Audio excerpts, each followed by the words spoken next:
The morning mist hung over Boston's streets as the city slowly awakened. In the kitchen of La Maison d'Aus, on Newbury Street, my day had already begun. As I carefully rolled out pie dough, I glanced out the window. People walking down the street seemed to be moving more briskly with each passing day. Thanksgiving was approaching. "Mom, I did it." I turned around at the voice behind me to find my son Lucas proudly showing off the cupcake he had just finished decorating. Such delicate handiwork seemed beyond his 8 years. "That's wonderful, Lucas," I smiled, stroking his head. Saturday mornings had become our special time for baking together. My husband William had left early again for a meeting with clients. As the sales director at Turner Enterprises, his work knew no holidays. He was responsible for a large portion of the company's revenue. "Rachel, today's croissants are absolutely perfect." Jennifer, one of our staff members, poked her head into the kitchen with an excited report. More than half of today's croissants had sold within just an hour of opening. Just recently, we'd been featured in the Boston Globe's Notable Bakeries section, bringing even more customers to our door. We were all happily overwhelmed by the increasing number of people lining up first thing in the morning for our croissants. For me, who grew up as the daughter of a single mother in Boston's low-income South End, this success felt like a dream. I had worked desperately hard with a scholarship to pastry school, gained experience as a pâtissier at a luxury hotel, and finally achieved my goal of owning my own shop. When Lucas comes home from school, he always heads straight for the kitchen. He does his homework there while occasionally helping with the baking. At a recent parent-teacher conference, he confidently announced during his Future Dreams presentation that he wanted to be a pastry chef, just like Mom. His teacher praised him as a caring child who helps bring the class together. William's work was also going extremely well. He said the major real estate development deal he closed last week would significantly contribute to meeting the company's sales targets for the year. His skills in leading his team while actively pursuing new business opportunities himself were highly regarded both inside and outside the company. However, not everyone celebrated our success. "Marrying someone of her status, it's a disgrace to our family." I still vividly remember my mother-in-law Patricia's words when William announced our marriage. For her, the CEO of Turner Enterprises and a pillar of Boston society, marriage to someone from a low-income neighborhood was completely unacceptable. Though she attended our wedding, her discriminatory attitude never changed. Even when Lucas was born, while she lavished affection on her other grandchildren, she continued to treat him coldly. At society parties, she would act as if we didn't exist, creating awkward situations for those around us. Recently, her hostility had escalated further. At Lucas's birthday party last month, she didn't show up despite receiving an invitation. Later, when Lucas happened to run into his grandmother, she declared, "Expensive presents don't suit a child with a mother from the slums." The memory of my son's sad face that day still pains my heart. Then yesterday, we received an invitation to Thanksgiving dinner, the Turner family's traditional annual gathering. Every year at this time, tension builds. "You don't have to go," William said, but I shook my head. "I want to get along with Grandma," Lucas said at the dinner table, hope shining in his eyes. I couldn't easily dismiss such an innocent wish. "Let's go," I decided. William's face showed concern, but understanding our son's wishes, he nodded quietly. Thanksgiving morning brought an especially cold wind. The streets of the Chestnut Hill neighborhood, where well-dressed people hurried about, were already decorated for the holiday. Fallen leaves danced in the air, and maple trees were dyed a deep red. I had been baking an apple pie since early morning. More than consideration for my mother-in-law, it was my professional pride that wouldn't allow me to arrive empty-handed. "Mom, is my tie straight?" Lucas nervously adjusted his collar in the back seat. His new navy suit with the light blue tie I'd chosen looked perfect for the special occasion. A silver pin adorned his small breast pocket. "Perfect," I answered, glancing at his expression in the rearview mirror.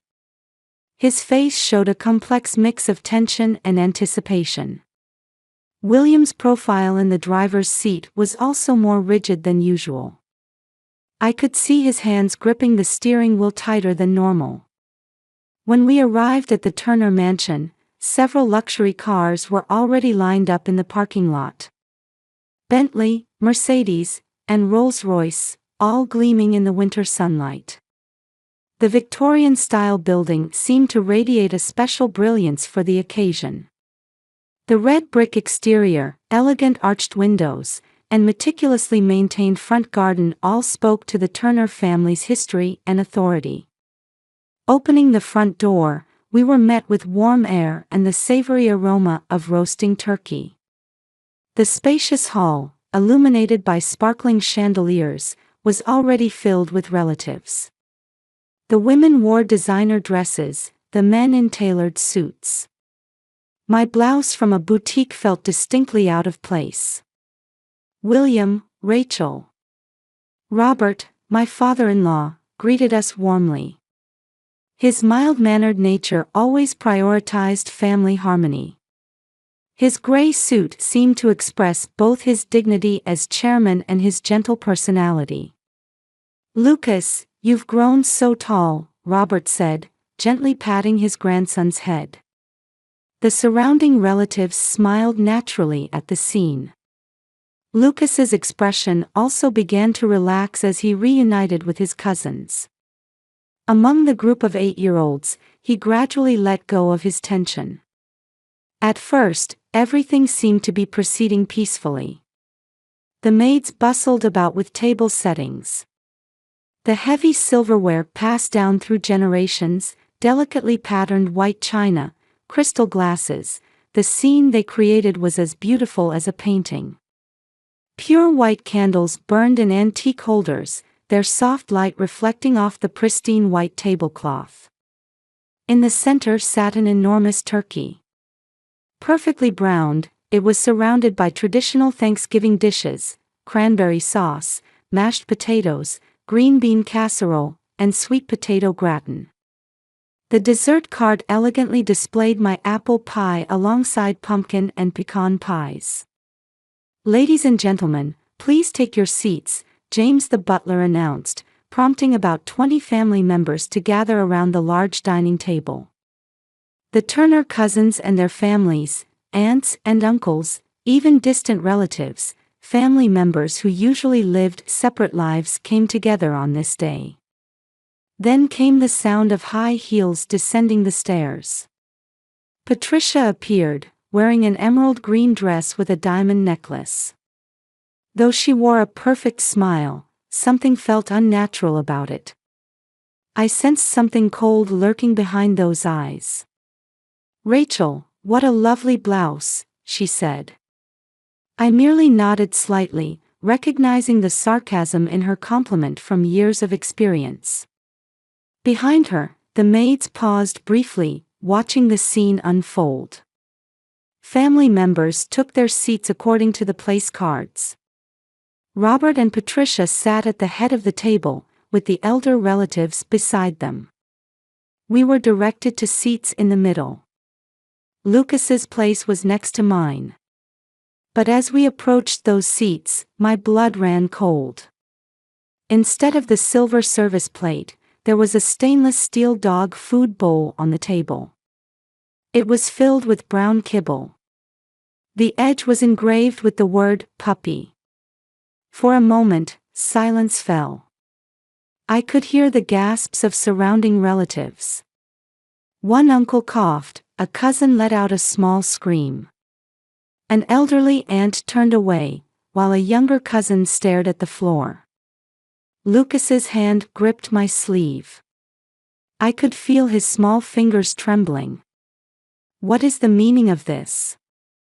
William's voice shook with anger burning in his eyes. Then Patricia's cold voice rang out. Raising her glass elegantly, she deliberately spoke slowly. Why would a child of slum-raised parents need fine dining? With those words came a thin smile, a perfectly calculated insult. Everyone at the table froze. Robert broke into violent coughing, and one of the maids dropped and shattered a glass. Lucas's small lips trembled as his 8-year-old eyes desperately tried to hold back tears.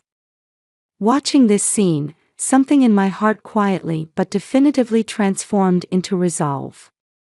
I slowly stood up. Only the creaking of my chair broke the silence in the dining room. The chandelier cast long shadows across the table. I took my son's small, cold hand. When I squeezed it firmly, I felt a slight pressure in return. Without a word, we left our seats. Behind us, I heard William stand up as well, his angry breathing reaching my ears. Our footsteps echoed on the marble floor as we walked to the entrance. Opening the door, cold air brushed our cheeks. As I helped my child into the back seat, I could hear chaotic voices from inside the house. Aunt's voices of criticism, young cousins' agitated tones, and Robert's shouting. But no one came after us. No one tried to stop us until we got into the car. In the back seat, Lucas trembled slightly. Through the windshield, I looked up at the luxurious mansion. I could see several faces watching us from the second-floor windows. Behind the lace curtains, curious eyes followed us. Only the sound of the engine broke the Thanksgiving silence. On the drive home, no one spoke a word. Just the engine noise cutting through the cold night air. Lucas still shivered slightly in the back seat. The street lights illuminated his exhausted reflection in the car window.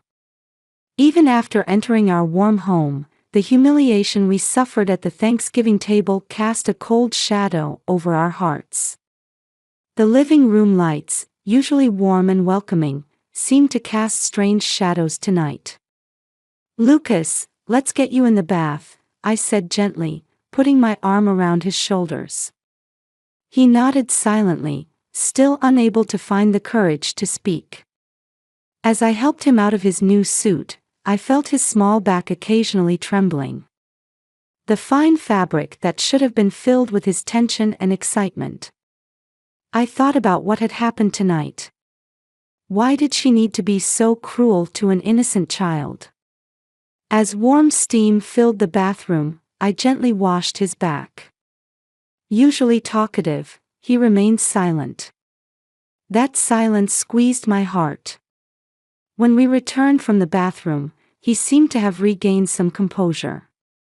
After changing into his pajamas, I knelt before him as he sat on the bed. I watched his expression while carefully drying his hair. "I'm sorry, Mom," Lucas suddenly whispered. Those words clutched at my heart. "You've done nothing wrong," I said firmly, embracing him. Tears burst forth from his small body. The emotions he had been desperately holding back flooded out all at once. Warm tears soaked my chest. I just wanted to get along with Grandma. I slowly rubbed his back as he sobbed. I couldn't find words of comfort. I just felt his heart gradually calming in my warm embrace. "Your pastries are the best, Mom." I couldn't help but smile at those words as he wiped away his tears. I sat beside his bed and began reading his usual bedtime story. Exhausted, he fell into a deep sleep during the story. Though traces of tears remained on his sleeping face, his breathing was peaceful. I kissed his forehead lightly and was about to leave the room when I heard a small murmur in his sleep. "Mom." At that voice, I clenched my fists tightly. No matter what, I would protect this child. That determination solidified within me. Leaving the bedroom, I found William in the living room, staring intensely at his mobile phone. His expression showed an anger I had never seen before. It was like seeing a different side of my usually calm husband. "I will never forgive that woman," he growled in a low voice. His clenched fist trembled. Company documents were scattered messily across the coffee table. "William, I've had enough." He stood up and dialed his mother's number. I didn't stop him. This confrontation was inevitable. The dial tone seemed unnaturally loud. "Why, Mother? Why did you do this?" Patricia's voice leaked through the receiver. Words that sounded like excuses or defiance. Her voice still carried its usual arrogance. "You thought it was a joke. How can you dismiss such cruel treatment of an 8-year-old child as a joke?" William's voice gradually grew louder. The veins in his neck stood out with anger. "Listen carefully. This ends our family relationship today. I'm also quitting the company tomorrow. You won't control us anymore." Patricia's voice became distraught, but William hung up. His hand was still trembling slightly. With a deep sigh, he turned to face me. His eyes held determination, though fatigue showed on his brow. "I'm sorry, Rachel, for putting you and our son through this. You've done nothing wrong." I used the same words I had just spoken to our son, now directed at my husband. When I gently took his hand, he squeezed back firmly. That night, William kept making phone calls late into the night. First, he explained the situation to his trusted subordinates. Surprisingly, many showed willingness to follow him. They too had harbored dissatisfaction with Patricia's tyrannical management. "Mr. William, I'm with you," came the strong words of Tom Watson, a veteran from the sales department. "I'll submit my resignation too. Let's work together at the new company," young Sarah Chen declared without hesitation. As encouraging words continued to arrive, William's expression gradually softened. Next came confidential discussions with key clients. Despite the late hour, important clients answered his calls. Many companies who trusted William's sales abilities showed positive reactions to doing business with the new company. "We definitely want to continue working with you after your independence," said the CEO of Johnson Group, Boston's largest developer, giving us great hope. As the night wore on, the path to independence gradually became clearer. The next morning, major changes were already underway at Turner Enterprises headquarters. News of William's resignation spread throughout the company. Then excellent employees began submitting their resignations one after another. Long dissatisfied with Patricia's discriminatory behavior, they decided to join William's new company. "At this rate, the sales department will collapse," came a desperate report from Human Resources. "Major clients are requesting to review their contracts." Finance raised serious concerns. Patricia's outrageous behavior had begun to shake the entire company. A few days later, preparations for establishing the new company were steadily progressing. Office space had been secured in a prime location in Boston's financial district. Funding was also lined up from multiple investors. William's network of connections proved invaluable. Meetings with law firms, setting up IT systems, building the new organizational structure, through day and night preparations, the new company, William Turner Associates, gradually took shape. But on that quiet morning, an unexpected visitor appeared. "Open up, Rachel." Instead of using the intercom, the sound of someone banging directly on the door echoed. Patricia's distraught voice. Her shouting could be heard by the neighbors. Through a gap in the curtains, I could see a luxury car roughly parked by the curb. I quietly opened the door. There stood Patricia, in an unfamiliar state. "Why did you seduce my son and destroy our family?" Her designer suit was disheveled, her usually perfect makeup smeared. She waved her luxury handbag wildly, her face a mixture of anger and sorrow.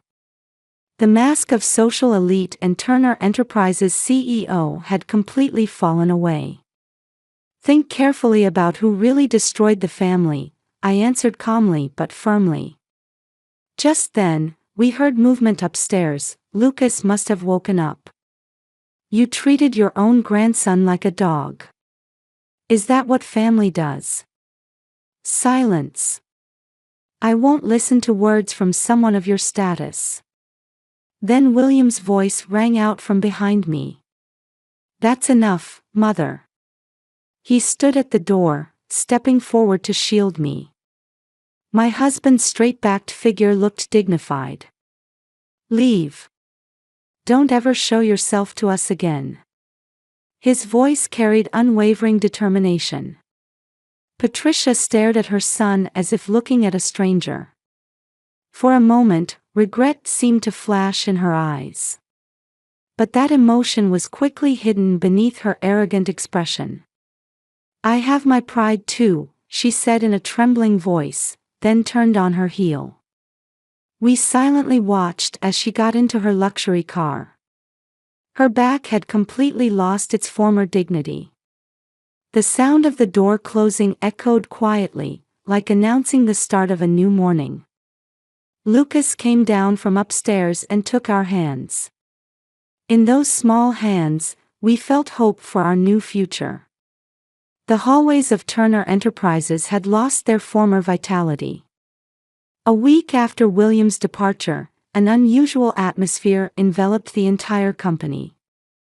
The office floor, once filled with employee energy, was now dominated by heavy silence.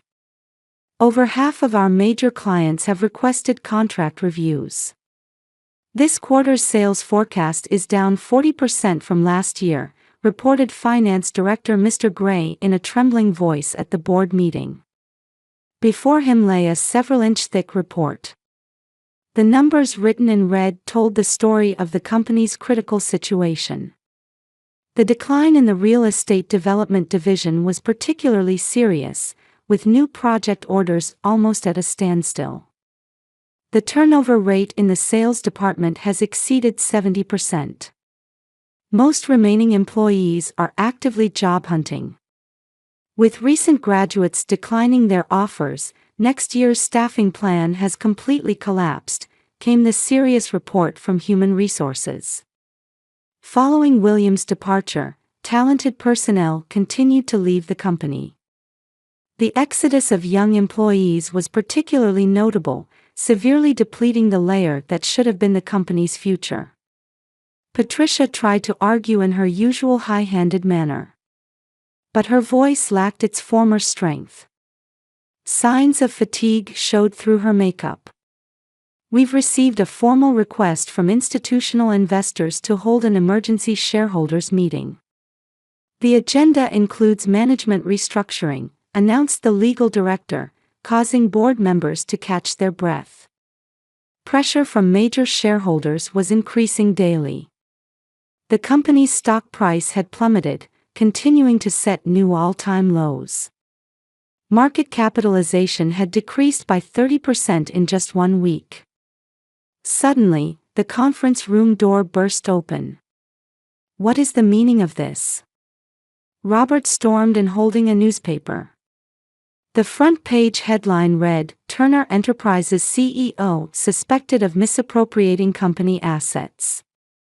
The Boston Globe's thorough investigative report spread across 3 pages. The article detailed Patricia's misconduct. She had used the company's private jet for personal shopping trips, charging the company about $500,000 annually. The $2 million renovation of her Chestnut Hill home had been processed as company expenses. Furthermore, there was blatant discriminatory treatment of minority employees, opaque promotion criteria, harassment of female employees, and intentional demotion of non-white employees. Harassment of business partners was also reported in detail. Particularly her high-handed attitude towards small businesses, unreasonable price reduction demands, and intentional payment delays, actions that completely violated business ethics. All these allegations have been reported by whistleblowers with evidence. The Securities and Exchange Commission has already contacted us about an investigation, the legal director quietly added. Employees who had long suffered under Patricia's tyrannical management had begun speaking out en masse. Specific testimonies were continuously being submitted to the anonymous hotline. These were legitimate management decisions. Patricia's words had completely lost their former authority. Even in her designer suit, she no longer carried the air of a power holder. Then Robert spoke gravely. The conference room air instantly froze. "Patricia, you will step down as CEO." The conference room fell dead silent. "No, more than that, you'll leave management entirely. Enough is enough. We can't allow the company's reputation to be damaged any further." Robert's voice carried unprecedented strength. Known for his mild temperament, he now showed an uncompromising attitude. His eyes held years of regret and new determination. "Clear out your office immediately." While security staff stood by, Patricia silently began packing her belongings. Her figure no longer showed any trace of the once mighty empress, appearing instead as just a tired middle-aged woman. Her hands trembled slightly as she packed documents into her expensive Birkin bag. The next day, an emergency all-employee meeting was held at Turner Enterprises headquarters. The large hall was filled with an atmosphere mixing anxiety and anticipation. "Effective immediately, I am assuming full authority," Robert's voice echoed through the silent hall. "We will completely reform our discriminatory management policies and build a new system where all employees are evaluated fairly. Specifically, we will immediately implement transparency in promotion criteria, review the compensation system, and establish a diversity promotion committee." Small applause began to rise from the audience. "And..." He paused, taking a deep breath. "I want to sincerely apologize to my son William. My failure to properly supervise has caused deep wounds to him and his family." His words caused a small stir in the hall. Many employees seemed to sense real change in the company from this father's apology. The market also responded positively to the announcement of the new system. The stock price began showing signs of recovery, rising about 15% from its bottom. Even estranged business partners began expressing desire to repair relationships. In particular, the development of new internal systems proceeded rapidly. Complete revision of discriminatory personnel evaluations, enhancement of childcare and nursing care support systems, and active promotion of minority hiring. These initiatives received significant coverage in industry papers. Meanwhile, William Turner Associates was off to a strong start. Just 1 month after establishment, they had already secured multiple major projects. "We've officially signed the large development project with Johnson Group. The contract value is $50 million, reported Tom Watson, formerly William's subordinate and now his right-hand man. His eyes shone with unprecedented brightness. This waterfront development project in Boston had attracted industry attention. The new company's office was full of energy. Talented personnel who had transferred from Turner Enterprises were working enthusiastically in their new environment. The growth of young employees was particularly remarkable, continuously generating new ideas in their free environment. Industry papers favorably reported Williams' independence as bringing fresh wind to the real estate industry. His management philosophy, particularly his emphasis on employee diversity, was highly evaluated. His name quickly became known throughout the industry as a new era real estate developer. One day, an email arrived from Robert. "Son, I feel terrible as your father. If possible, I'd like to talk about the company, and more importantly, about family." His words conveyed a father's earnest desire to break the silence. The attached newspaper article suggested the possibility of collaboration between both companies. William spent a long time considering his reply. He no longer felt hatred or anger. Only a wish to build a new relationship remained in his heart. Finally, he wrote a brief message. "Are you free Sunday afternoon? Lucas wants to see you too." A small step marking the beginning of a new dialogue. It was also the beginning of slow healing for a deeply wounded family. Outside the window, Boston's winter sun quietly illuminated the city. The light shone gently, as if blessing the dawn of a new era. Boston's streets were dressed in Christmas decorations. 1 month after the Thanksgiving incident, cold winds rustled the illuminated street trees as Newbury Street bustled with holiday shoppers. The interior of La Maison d'House was even more lively than usual. Long lines formed for Christmas season specialties like Stollen and Bûche de Noël. "Mom, you're in the newspaper again." Lucas came running excitedly from the back of the shop. "My store had been featured in the Boston Globe as this year's most notable bakery." The article highly praised our product line that added creativity to traditional recipes and the warm atmosphere of the shop. Meanwhile, in the upscale Chestnut Hill neighborhood, a moving truck quietly pulled away. Patricia was forced to leave the mansion she had lived in for many years. The dramatic decrease in income following her CEO resignation and complete exile from society.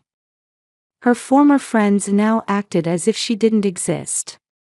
A room in an old Back Bay apartment became her new home. She had to part with most of her luxury furniture and furnishings, keeping only mementos. From the window, the glamorous world of high society where she once reigned now appeared small and distant. At Turner Enterprises, new winds were beginning to blow. Under Robert's direct leadership, corporate culture reform was steadily progressing. Discriminatory practices were completely abolished, replaced by a new evaluation system emphasizing merit and diversity.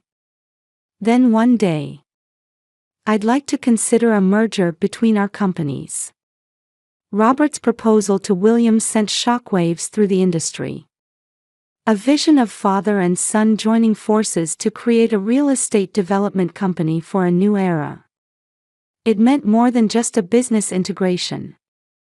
Turner and Turner Associates. The new company name embodied their determination to overcome past conflicts and build a new future. Sunday morning, we enjoyed brunch as a family. Lucas eagerly told his grandfather Robert about baking. His smile shone brightly, as if completely forgetting the tears of Thanksgiving night. "Next, I'm going to make a cake for Grandpa." Those words brought tears to Robert's eyes. Williams and my relationship had also grown deeper through this ordeal. His decisiveness and kindness shown during the crisis had strengthened our bond. However, I sometimes think about Patricia, living alone in her Back Bay apartment. They say she sits by the window on holiday afternoons, watching families pass by on the street. Holding an expensive wine glass, quietly reflecting on her former glory. As brilliant Christmas illuminations decorated the city, Everything had changed, and something new was about to begin.